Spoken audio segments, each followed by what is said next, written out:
welcome to edition 10 of All Killa, No Filla podcast with me, Rachel Fairburn, and Kiri, Pritchard, McLean. Just before we start, we'll do our usual disclaimer that we're not taking the piss out of anyone that's been murdered. We don't advocate murder. We're just interested in the psychological reasons behind murder, and we do love a good true crime story as well. And as long as we're doing this podcast, it stops us from writing to them in prison. Episode 10. 10. It's a good one.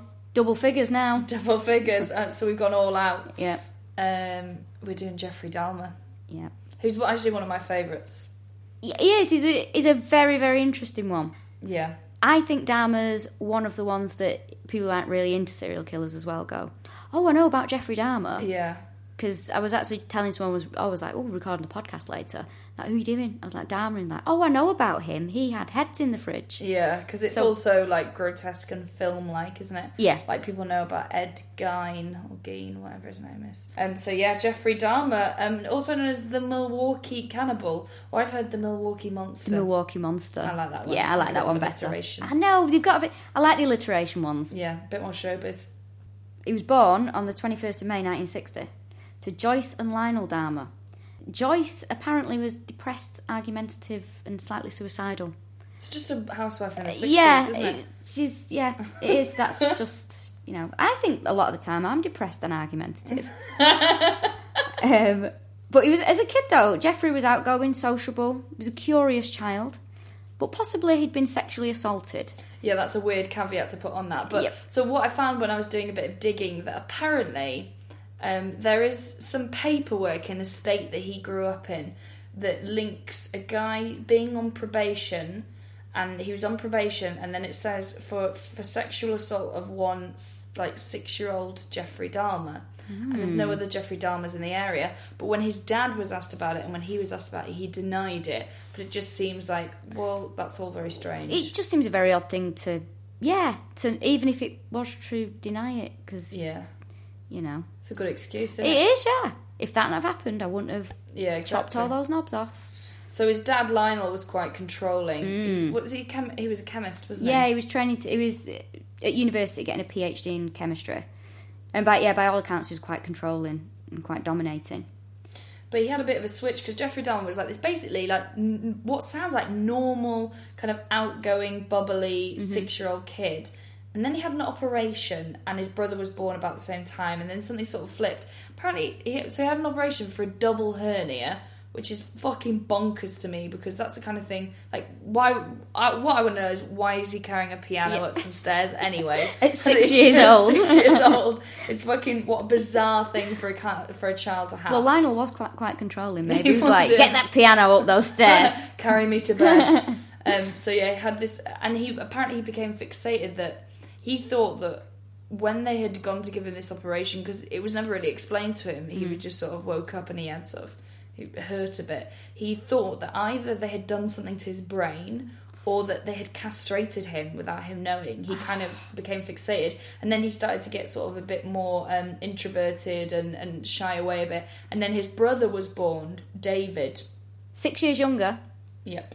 Which says to me, oh shit, there's something wrong with this one. Let's try for another. And I can say that with confidence, because I've only got a sister and she's 6 years younger than me.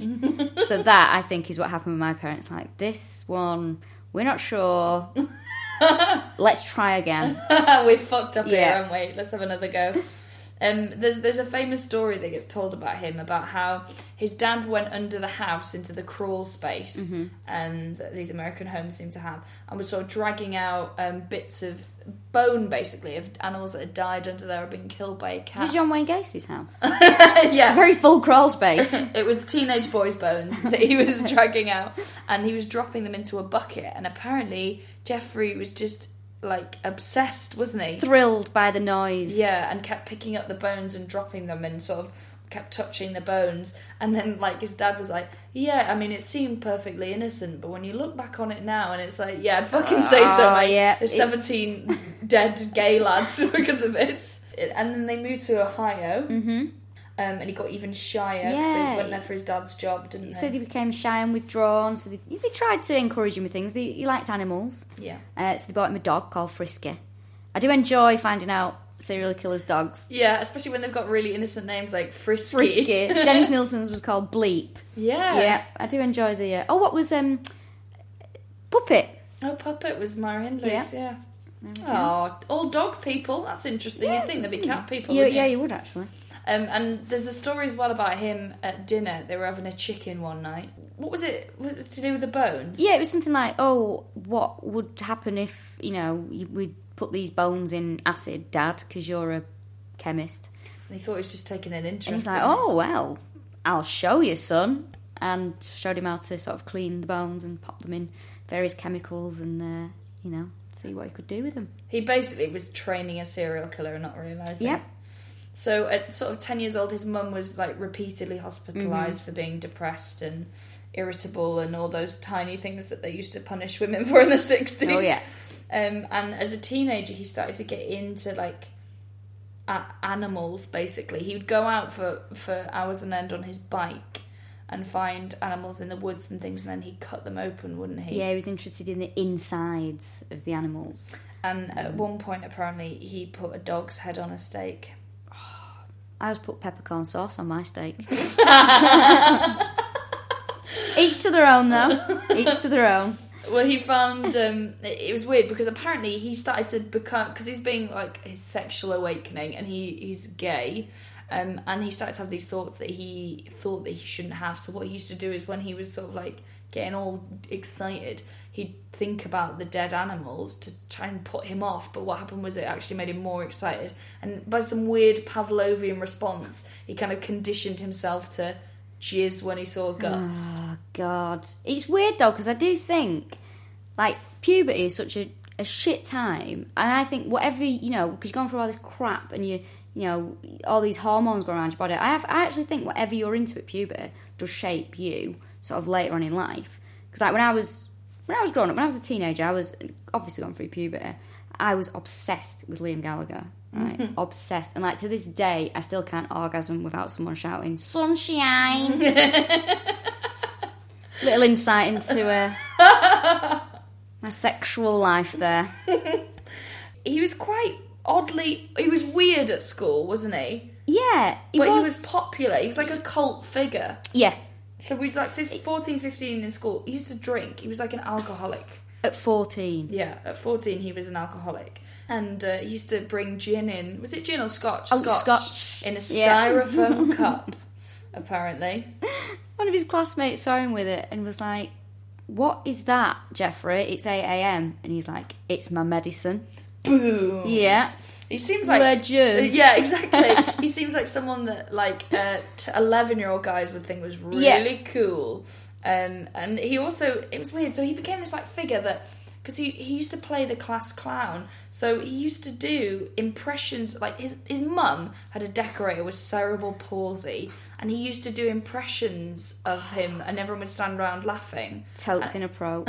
Yeah, and it was known as doing a Dahmer. Doing a Dahmer. But I just think he's born to the wrong era, because he would be like perfect tour support for Jim Davidson. Yeah. Like, now. Can you imagine? I'd be coining it. Yeah. So they'd be like, he'd say, right, we're going to go down to the shopping centre, and you give me some money, and I'll do some jokes. So there was one time where there was a lady giving out pumpkin seeds, like it's a health food thing, and he ate loads of them and then went, "Oh, I'm allergic," and spat them everywhere. It sounds like a bellend. Yeah, not the greatest jokes in the world, but he was having a go, wasn't he? Yeah, and he also he had quite a lot of neck. Like they went on some school trip. And he managed to... This is so weird when you find out this concept. He managed to blag his whole class in to meet the Vice President of the United States of America. It was Walter Mondale. Yeah, he said... Oh, he phoned up from a payphone outside and said, "Oh, we're working on the student paper. Can we come in and meet him?" And they were like, "Yeah, all right then." It's that easy. Just, Thanks a lot, 9/11. We've all done it. We're 15, we're drunk. We want to meet the Vice President, don't we? We've all been there. But it was this his prom as well. This was the weird. Oh yeah, he went to prom for a start. Yeah, which unexpected. Yeah, that makes anyone who's listening who didn't get a prom date or didn't have anyone for like the sixth form ball or whatever. Gutted, mate. So he went to prom. He had quite a nice date. Apparently, she was quite a nice girl, wasn't she? There's some interviews with her on various documentaries. I think. Really? Yeah, I've seen a couple of my God. interviews with her. Imagine that. Be like, they're all sitting around like, do you remember your prom date? Oh yeah, no, he's really, actually, yeah, he really sticks in my mind because he killed 17 people and I was his taste in women. Did you suck him off? Yeah, of course, mind your own business. The base.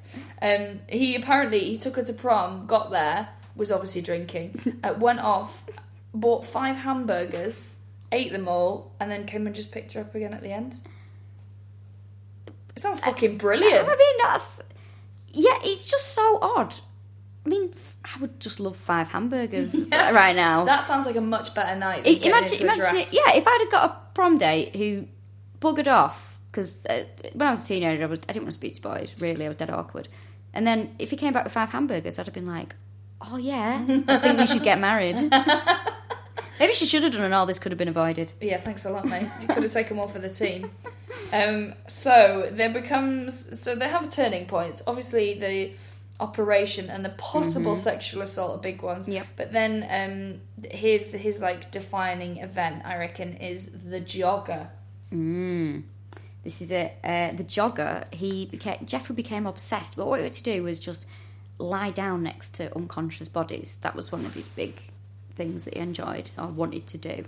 And he got obsessed with a neighbourhood jogger who used to jog past his house at the same time every day. And he decided what he was going to do was get a baseball bat, knock him out. I think we've all been there with joggers, haven't we? Thinking that. Who hasn't had these feelings towards a jogger? And knock him out, and then he wanted to just lie with him in the side of the road. But the day that he planned to do this, because he was going to go for it. Yeah. I mean, for a he sort got of into position, didn't he? Yeah. I mean, the confidence that he must have had to attempt to hit a moving target with a baseball bat, because I don't think he was very sporty. But yeah, he's not very sporty. This guy runs every single fucking day, and you're a drunk 18-year-old. And yeah, it's not going to happen, is it? But it didn't happen because luckily the guy didn't run past on the day that he was hiding in the bushes. One lucky jogger. Bloody right there. hell. Yeah. So there was that, and there was also there's a rumour is it that you've read that he attempted to dig up the corpse of a dead classmate? Yeah, a classmate died, and he became fixated with like exhuming his body to do stuff too. So he went down to the graveyard, and then just the ground was too hard because it's Milwaukee or whatever, and it was like frozen, so he couldn't do it. So he was like, oh shit. So like he's wanted to be a serial killer for ages. Like the behaviour, he's just not fucking doing it right. He's like a failure as a mental.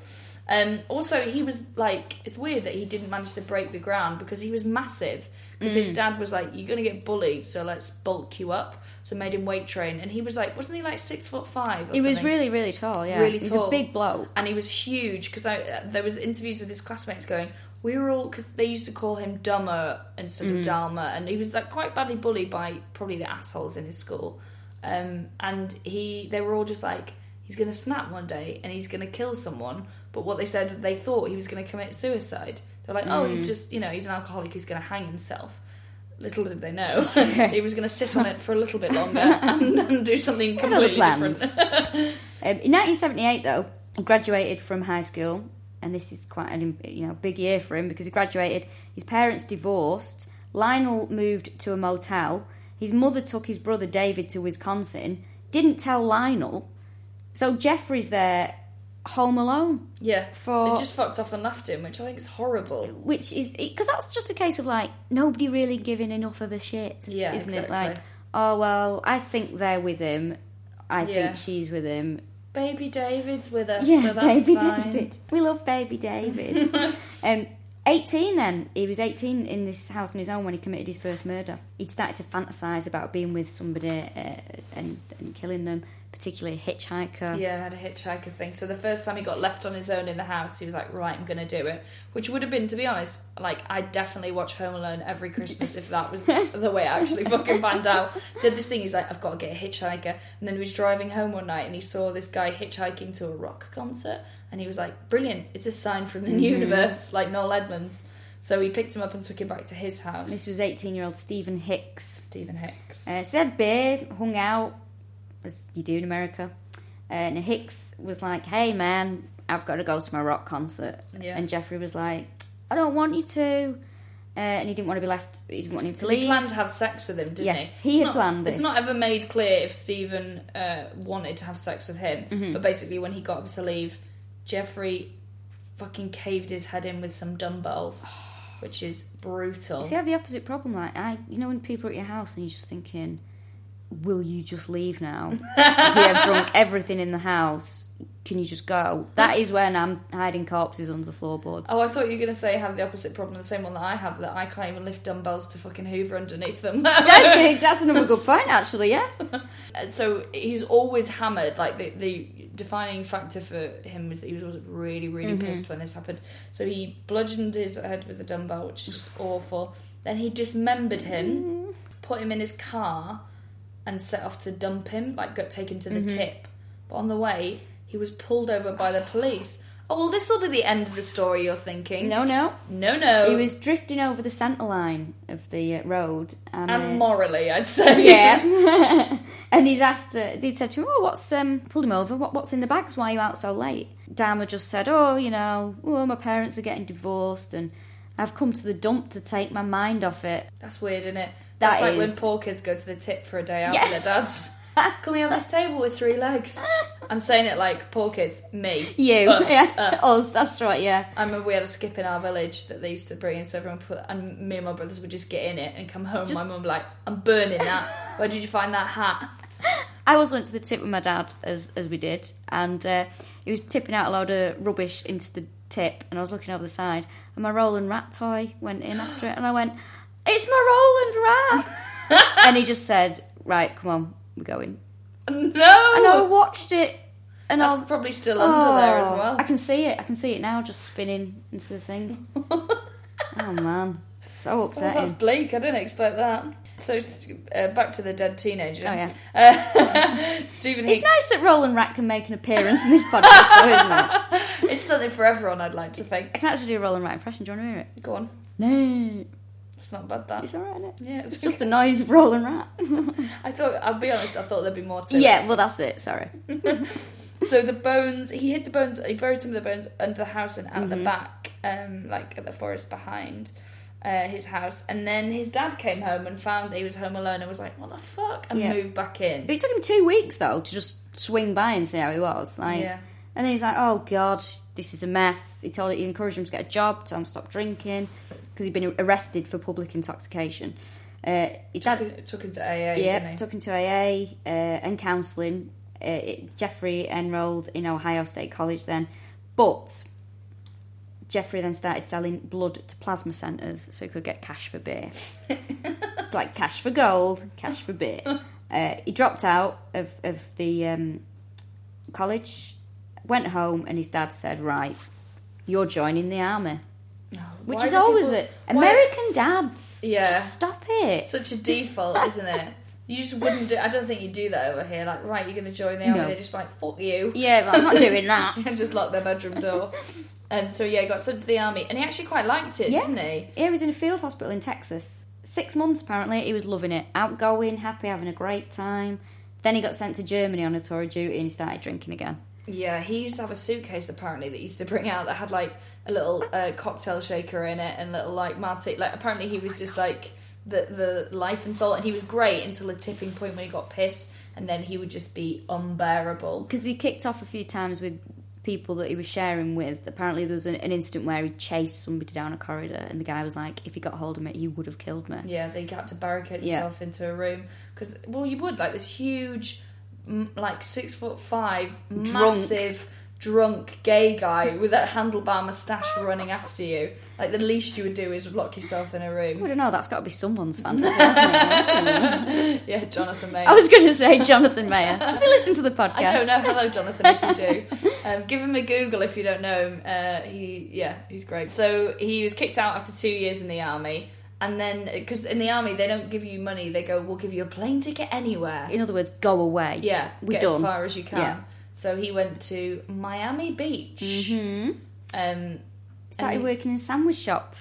Yeah. And he's boozing all the time. And then he loses his flat, loses his job, and he's sleeping on a beach. God. And It sounds so, like, romantic, doesn't it? I don't know, sleeping on a beach. I've slept on a beach once when I was, like, just a teenager and we're having a beach party, and you wake up and you're like, oh, fuck this. We've made an error. Yeah, it's so horrible. Like, I've got sand in my vag. That's just happened. It's horrible. But his dad, Jeffrey's like, oh, shit, you know, I've got no money, I've got nowhere to live. And he rang his father, and the point he rang his father, it wasn't so much the money and the lack of job or flat. It's because he was asleep on the beach and a rat ran over him. Oh, there's a rat. Oh, I'm scared. Oh, I think about killing men, but there was a rat, Daddy. And he's rang his dad. His dad said, I'm not sending you any money. I'm going to send you a plane ticket. Because his dad was like a human version of the army. I really thought you were going to do your Roland Rat impression then. No. Jeffrey. Not very good, that. It's only good when I do the night. So yeah, he came back, didn't he? And yep. He got this ticket home, but he went to live with Grandma. Granny. He was sent to Milwaukee, which was once home to the biggest brewery in America, Schlitz Brewery. So really, sending Dahmer there was like sending Russell Brand to the Playboy Mansion as a punishment. I just imagine that they'd be like, oh, right, Jeffrey, we're sending you to Milwaukee. And he'd be like, I don't give a Schlitz. Hey. Come on. Come on. But he was there for a while, and he sort of seemed to settle a bit. So he started going to church. Yeah, he had 2 jobs. 2 jobs. He worked in a blood bank in the day. And a sweet factory at night. Just, like, stop touching food. It makes me proper gag in the blood bank. And then he's touched all these bodies, and then he's touching toffees. No, do you know what? Horrible, just stop it. He was really well paid as well. I looked it up, and apparently to work in that, I was either a chocolate or a sweet factory. He was on like $20 an hour, so he had loads of money. But he was going gradually off the rails. He was done for a decent exposure in 82 and 86. The second time he was wanking off in front of 2 little boys. So yeah, he kept getting these like, say, minor misdemeanors. That's pretty fucking bad, to be honest. Yeah, it is pretty bad. Yeah. But it's 3 years, though. He seems to be doing okay. Yeah.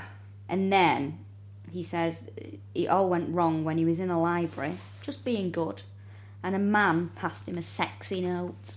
Sexy note? What did it say?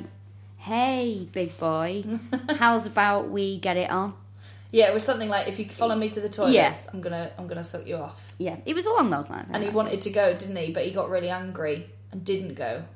Yeah, so he suppressed it again, obviously. Yeah. And then he was like, what he wanted, though, was a submissive partner.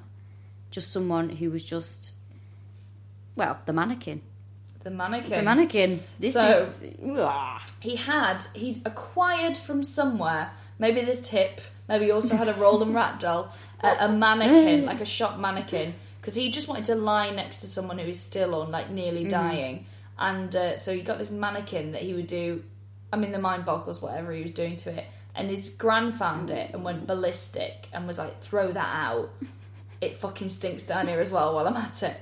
And then she made him throw it out. And like, part of me thinks, like, that could have been a way of, let him have his mannequin, let him do whatever he needs to do to, you know, like there's men with living dolls. You're like, okay, well, we'll let you shag the front teeth out of this rubber doll, and at least you're not doing it to some poor, as long as you leave divorcee actual women alone, that's Barbara. fine.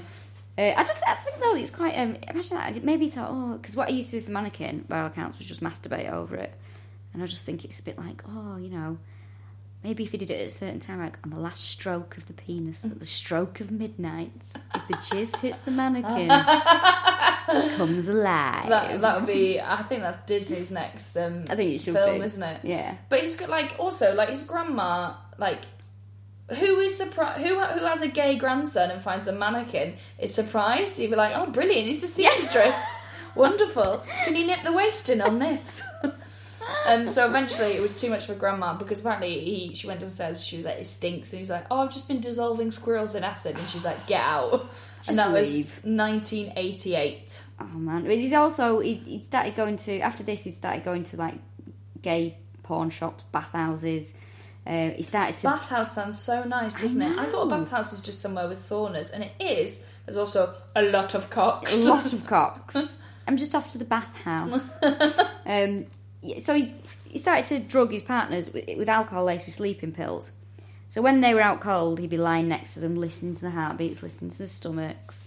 And this was all fine and well at the bathhouse until one bloke overdosed and ended up in hospital. And then he was banned from the bathhouse. Really? Yeah. Oh, so that's because they are quite debauched places, aren't they? Yeah. They're basically like the last days of Rome. Because like whenever I read like, oh, he's banned from a bathhouse, I was like, what the fuck did he do to get banned what the from hell there? has gone on? And it was nearly killing someone. Yep. So that's fair enough. But then he, after this, he discovered the gay scene and the discos, which, if you watch, pop a documentary on about Jeffrey Dahmer, because when it gets to this bit, I like it when it goes, Dahmer then discovered the gay scene in Milwaukee, and there's always like a glitter ball spinning round, and like a drag queen singing on stage, and a man with a sash, just, you know. And a vest, like, just, like, bopping away with a pint in his hand. Just so we all know. Oh, that's the This gay. is what he looks like.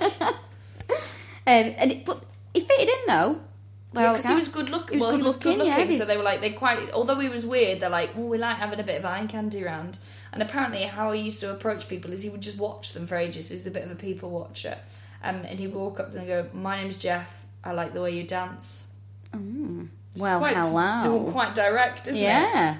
And he used to have a type. Oh yeah. He used to have a type of guy, and certainly the guy that he murdered. I think he holds the dubious accolade of being the most racially diverse murderer that there's been. Because he used to go for, because normally they hunt in their own ethnicity, and he is white, and he used to go for Hispanic or black guys.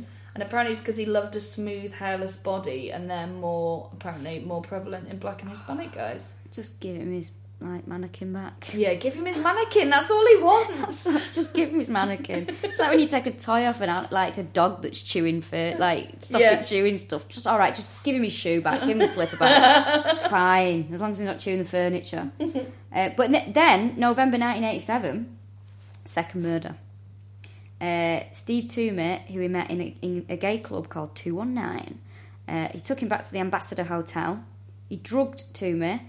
Dahmer beat him to death, but had no memory of it. Yeah, this is crazy. He basically woke up in bed next to him, and the guy was just pulverised, and he was like, oh shit. And he was just, apparently his chest had caved in, and there was rumours that he had been trying to get the guy's heart out. Because you don't know how much of this is speculation and how much of this is fact. Well, that poor guy, Jesus. They're fucking horrible.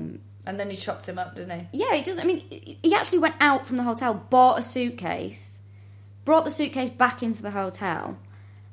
I mean, the staff should have been a bit more vigilant. Yeah, to be like, hold on. is he nicking yellow pages again? He didn't. How many Bibles has he got in that? He didn't come in with that suitcase, but he was with a man, and now there's just a suitcase. Bonkers. That's weird. But he tries to get in a taxi with the suit. Well, does get in a taxi with the body in the suitcase. Yeah. And the taxi driver actually says, "Hey man, what's in the suitcase? You got a body in there?" And he's like, "Oh yeah." And he takes the suitcase. That's fucking mental, isn't it? Suitcase. So next time, taxi drivers, if any of you are listening, next time you go, bloody hell, love, what have you got? A body in here? Just unzip it. Just have a unzip check. It and check. Just have a check. But then he took him back to his grandma's house, dismembered him in the basement. And then after this killing, he was like, "Do you know what? I love this. I'm not suppressing my desires anymore." Because with the first one, he definitely felt remorse, didn't he? Because when he first killed the Stephen guy and he buried him, when he came back from the army, he went and he dug the bones up and he smashed them up and was really kind of upset about it and wanted to just eradicate the memory of it. Yeah. But then with this guy, it just all seems to go, oh, no, you know what? I really like this. I'm really enjoying myself. Yeah, I suppose it's like when you have, I suppose it's like smoking. Like one, you're like, oh, that's horrible. And then you have a couple and you're like, this is delicious. Every time I smoke now, I will be thinking of that. So then, after he decided, that's it, I'm going for this. It's a bit like when you do stand-up for a little bit and you dabble with it and then you go, no, actually, I'm sticking to comedy. Yeah. It's that kind of turn that it takes. And you end up in a shitty flat as well. Yeah. So in 1988, he's at a bus stop outside 219, the nightclub again, and he meets 14-year-old James Dox Tater. He offers him $50 to spend the night with him, takes the bus to Dahmer's grandmother's. His grandmother was in bed, and the James Dox Tater and Jeffrey Dahmer had oral sex by all accounts. Then he drugged the boy, strangled him, because Dahmer felt it was humane. Which is in a way, because I think Dahmer is really similar to Nielsen. Oh. That they both want to lie next to a still body, and that it's always when the person goes to leave. And that's another, Nielsen, he strangled him because he thought it was the most humane way to do it. I mean, can you imagine? They might have been like the perfect couple. Oh God, yeah, that would have been beautiful, wouldn't it? Would have been really romantic. With their dogs, Frisky and Bleep. Yeah, Frisky and Bleep. He hid the body, though, the poor lad's body, for a week and continued to have sex with it for a week. And once James Dictator had started to decompose, he dismembered him. That's so weird, isn't it? Because it's like, okay, so you have got a line, like, I'll fuck him when he's dead, but not when he starts to decompose. And it's like, well, it's all horrible. Like, where are your standards? Yeah. It's so bizarre. But obviously he's drinking very heavily as well on every night of the murder, which says to me he knew exactly what he was doing was wrong. Because he had to get off his box to do it. Yeah. So only a few months later, he picks up Richard Guerrero, didn't he? Mm-hmm. Yeah, picks him up from a bar. Again, same scenario. Been drinking heavily. Offers him money to spend the night with him. He offers them $50. He's on $20 an hour. You're going to get the money back, aren't you? You're clearly not going to go. I'll bury them with it. Just be Daddy Warbucks for one night. Yeah, you keep that for you. Drugged it again. Same scenario. Took him home. Drugged him. Spent a few hours with his dismembered corpse, and then, this is the bit, so Dahmer's leathered. He puts the body out for the bin men in the morning, right? Jesus. I'm sorry, he's pissed. I forget it's bin day when I'm sober. He was a proper functioning alcoholic there. But the balls are like putting a body out for the bin men. Yeah, which one would you put it in? The green one? It is, I suppose it's household waste, isn't it? Yeah, it's household waste. Compost potential. It's just then that's after this murder. It's when his grandmother said, like, you're gonna have to move out. This was, and then he gets caught doing something else than savoury. 13-year-old boy. He molested him, and this kid is sort of significant, isn't he? What was his sins? Conorax Synsomophone. So is one of his later victims. But he sexually assaults this young boy in his community, molests him. He gets prosecuted for it and gets put on probation. So he has to basically go to work and then go and sleep in the prison cell. And on the last day of his probation, he murders someone. Yes, he does. And all the time he's still working at the chocolate factory. He's making me feel sick. I really want to find out what they make. Be like, I'm never having a Reason ever again. Or a dime bar. Oh, God. It's 26-year-old Anthony Sears, who he met at a gay club. He mummified Sears, mummified Sears' head and genitals, and kept them in his locker at the chocolate factory. That is rotten. It's like either that or that's how Reese's Pieces were invented. May contain traces of penis. Lockers are tiny as well. Not that I'm implying anything, Anthony. I'm sure you were well endowed. And that's the least of your worries, isn't it? Whether someone thinks you've got a small dick or not. It's in a locker. In the meantime, like, he's keeping all this shit. He makes me feel ill. Oof. He properly cranks it up a notch, he though, does. doesn't he? And his father was actually worried about him because his dad's writing to the judge, and he wanted him to put on a treatment programme for alcoholism because he was like, I fear for his future when this programme's over. Nothing happened. He was released 2 months early. Moves to a cheap area in Milwaukee, near the gay clubs, of course. And 3 weeks after his release, he's at it again. Jesus. So he kind of goes bananas. So he goes from killing a few people, and I think it was like 8 or 9 years between his first 2 killings. Yeah. He kills 4 people in 1990 and 8 of them in 1991. By 1991, he was killing about 1 person a week. He was, yeah. He was. It was like he was on a spree, more or less. Yeah, he got into a spree, hadn't he? And like his flat was insane. Like there was literally bodies piling up. Well, he's starting to get worried because his flat's starting to look like a terrible episode of Hoarders. There's piles of newspapers and dicks everywhere. I bet it stank. Well, it did. People were complaining. People complaining about and the police stench. came round and he said, I've got tropical fish. And they went, okay. Oh, right, okay. But he's flushing like sludge down drains. He's boiled bits of victims. The neighbours are like, what's going on? He's got a saw as well, a bandsaw to cut them up. So apparently they were like, we keep hearing thudding and we can hear saws going and it smells like dead bodies. And they're like, it's gay business. Yeah, gay business. And they had acid dissolving remains in his flat. Ugh. All along, what he was planning to do was a little bit of interior design, really, because he wanted to build a shrine made of his victims' bones and skulls. So, a shrine to what, though? They never say that, do they? Well, it's just a shrine to all the people that... I think maybe he just wanted to keep them with him and have them looking ornamental. Yeah, because he set up like a nice comfy chair, one of those spinny office ones, in front of the shrine. So it was just to sit there, really. Just to have a look, yeah. Admire his handiwork. And it was such a... You can actually look, if you Google it, Jeffrey Dahmer shrine, Google image it, it does come up with a drawing of it, which I've actually recreated. I'm just showing Kiri now. Oh, right. There you go. It's interesting. It's impressive, yeah. Yeah. It's like something Lawrence Llewellyn Bowen would yes, do. Yes, it like, is. This is a feature wall and it really draws the eye. Okay. Do we need that many dicks? He wanted to paint sort of some skulls as well, and he wanted 2 full skeletons there, and a black and white carpet, and all the rest of it. Very Masonic. Yeah, curtain with blue lacy curtains and stuff. So this is what he wanted to do, and that was his big plan. That's one of his big plans. We don't know what his relationship was with the interior designer who had cerebral palsy. Oh, yeah. So there's basically the skulls knocking about the gaff. Yeah, he painted them grey as well, didn't he? In case anyone said, "Is that skull?" He went, "No, it's an ornament, mate." He painted them to make it look like they were plastic. I mean, the thing is, like, no one's going in his flat and ever coming out anyway. Exactly. Don't bother. But this is the point where his fantasies were getting a bit, becoming incredibly dark. And all he wanted was a submissive partner that didn't decompose. Isn't that what we all want, Rachel? I know. He wasn't asking for much. So what he started to do, on his victims that were still living, right, he got a power drill, started to drill into the skull, poured acid into the frontal lobe, or sometimes boiling water, because he was obsessed. Man. He wanted to make living zombies that would stay eternally youthful and would never leave him. So he started to do this stuff, and apparently one of them he drilled a hole in the front of his head and had poured acid in, and the guy woke up because he was drugging him, obviously, and he said, "Oh, I've got a headache. What's the time?" And then he knocked him out again, and that was it. But apparently what they say is, in these experiments, none of them live longer than a few, was it days?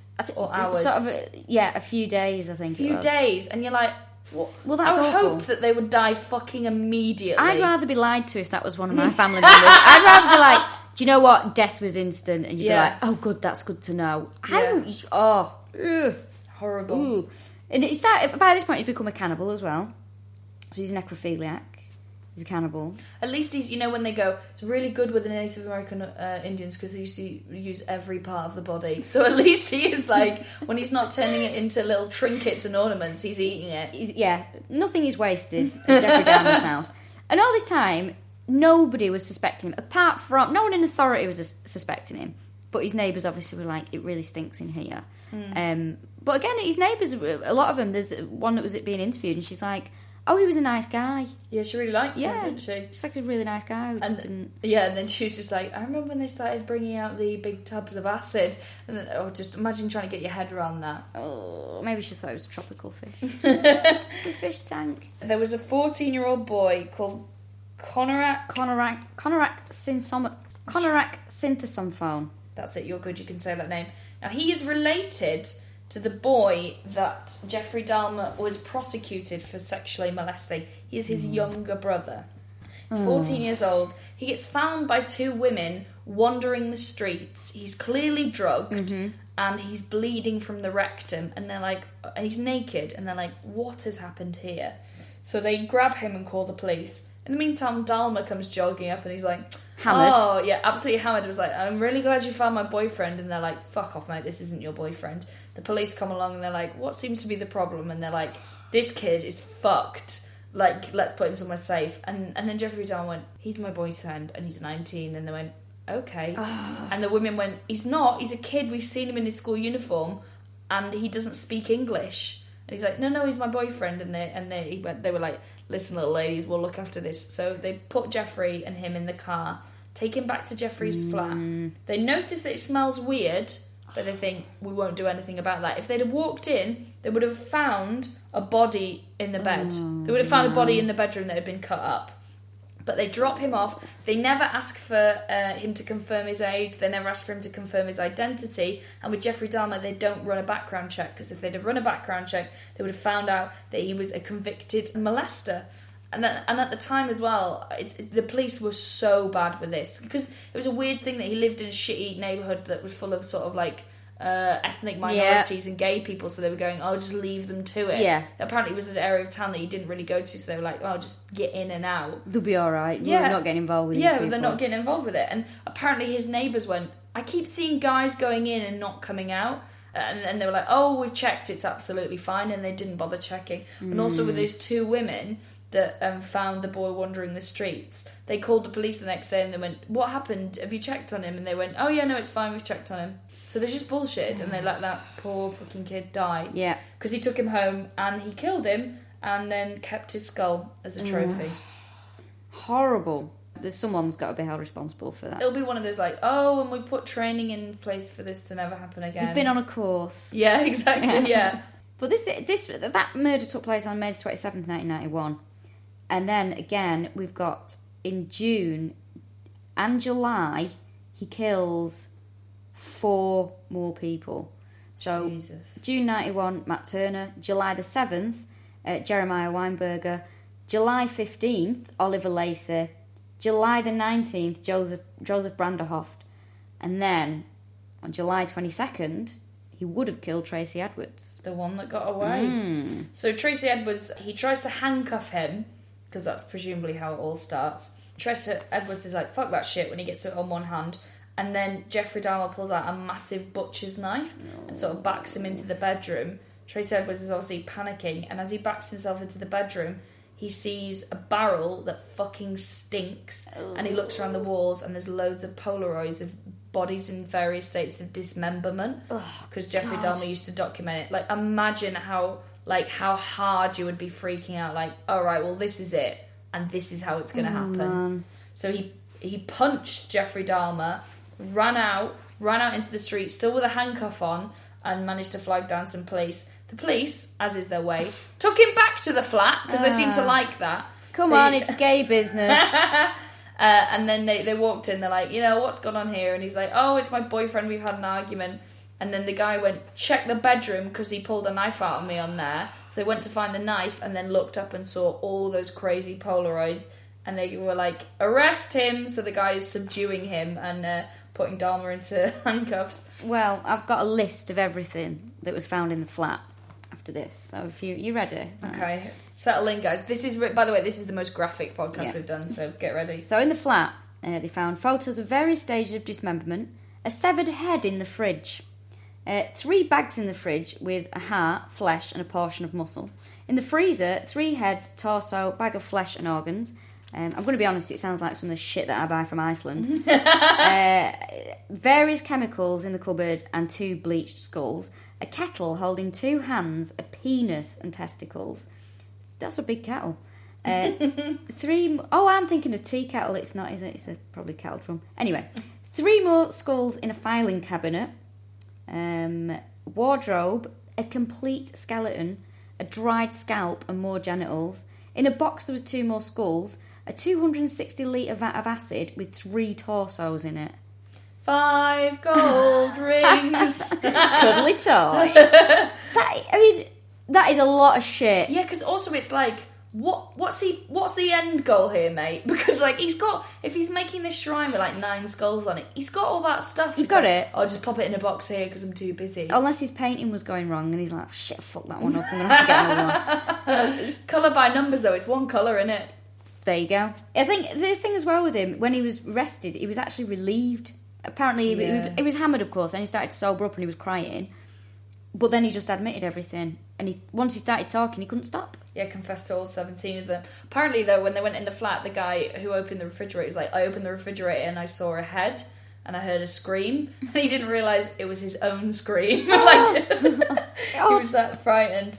But apparently there was then they started emptying everything out of the flat. There's even footage you can see of them rolling these barrels out in white suits, and it's just terrifying.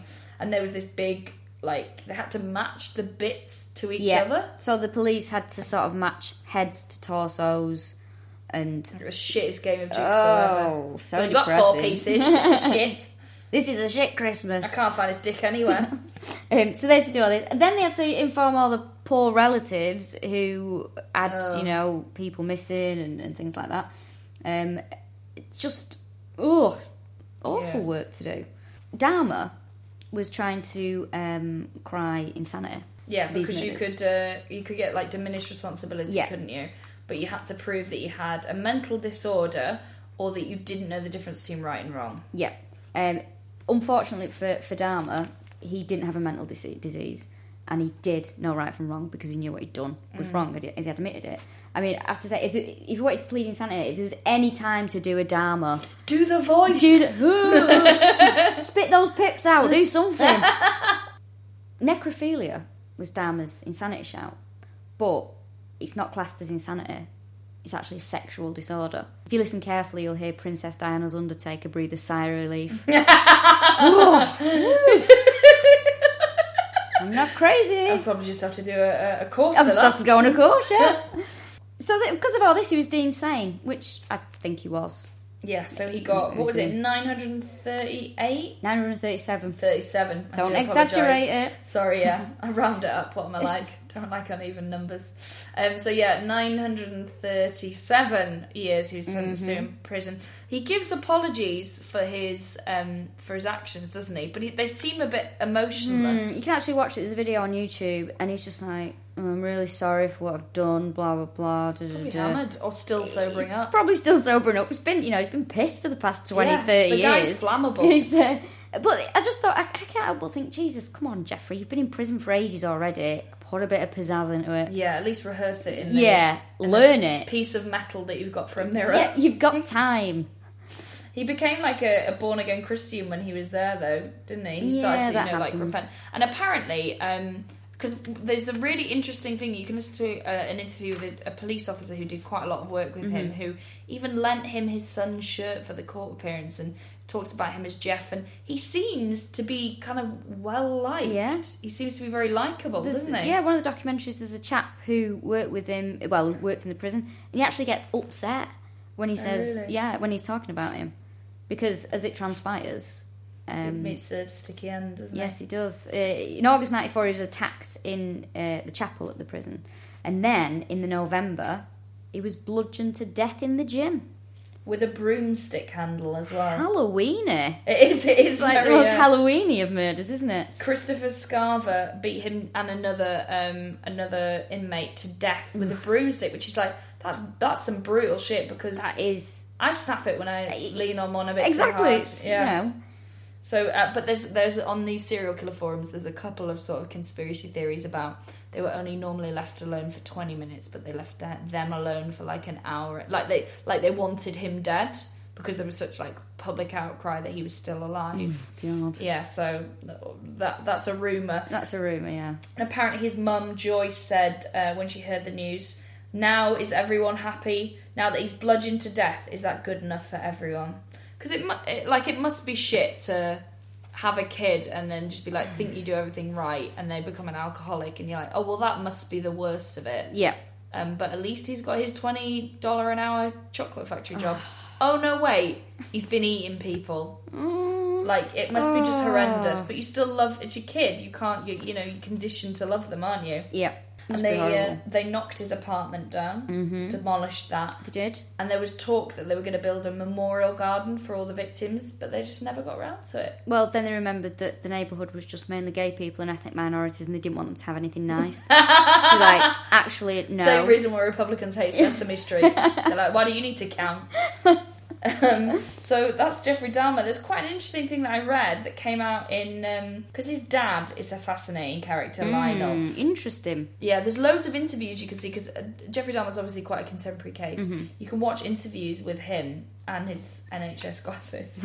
And his dad's quite prominent, isn't he? He's always there. Apparently he was at every interview that he did. And that's weird. I find that really, really strange. Yeah. I mean, I know you know... Why suddenly start taking responsibility for his actions? Like, because you left him on his own for ages, Lionel. Maybe if you'd have paid a bit more attention to what was going on, pal. Well, he did quite well out of it, actually, because he wrote a book called A Father's Story. He apparently gave a portion of the profits from the book to the victims. But, like, that could be anything, couldn't it? That could be nothing, basically. That could be, like, 2%. Exactly. So, I mean, he did make a token gesture, but really you should go, well, let's just give it him all. Yeah, maybe you should go, do you know what? I'm writing this book because I need to deal with something. You have the money. Yeah. And then his brother David has changed his name and sort of hidden his identity because he obviously doesn't want to be associated with... I take it he's changed the first name and not the second. I'm going to change my name from David Dahmer. Charles Dahmer. No, the second. Let's change the second. Oh, right, I get it now.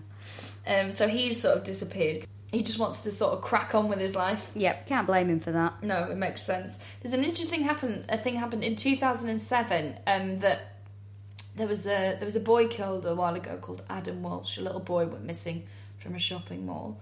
And they found some evidence in 2007 that linked Jeffrey Dahmer to his murder in Florida. And they asked him about it, and he said he denied it because he was asked at the time. He denied it, and his dad didn't like Adam Walsh's father said, no, I don't think it was him. We think it was Otis Toole, who eventually got sort of prosecuted for Adam Walsh's death. And coincidentally, Otis Toole is one of the... This is a link. This is an actual link. Yeah. Tenuous though it may be, he's who we're studying in our next... Studying. He's who we are Googling. In our next podcast, we're going to be doing Otis Toole and Henry Lee Lucas, who really racked up the numbers. Ooh, rotten.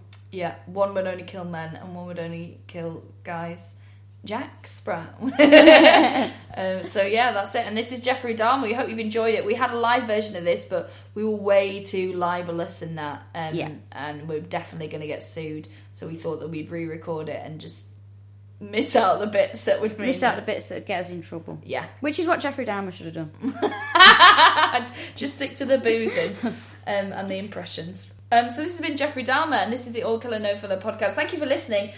Just if you enjoy what we do, which you guys seem to, because we get lots of people tweeting us and telling us about it at gigs, please give us a nice review on iTunes. Yeah, that'd be that nice. Would help us. Thank you very much. Thanks for listening.